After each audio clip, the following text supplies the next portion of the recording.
Hello guys and welcome back to my channel, and today I'm going to show you how you can put an image in text. So firstly open up your Photoshop, then write down a text of your liking. So after you have written a text, then choose the image just by going on file, then open. Then just simply choose the image for your background, open it. And now just simply drag and drop this image into your text file just by simply clicking and dragging it into the text side and save it.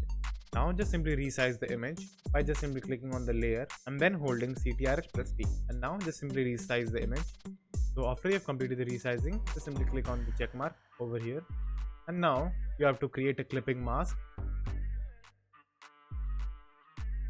So in order to create a clipping mask, what you have to do is just simply click on the image, then hold Ctrl plus Alt plus G.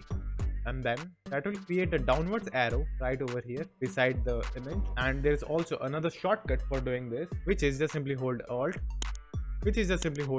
and take your mouse between the two layers, the image and the text, and then this type of image will appear. When this appears, just simply click it, and this will also do the same thing. So now just simply adjust the image according to you.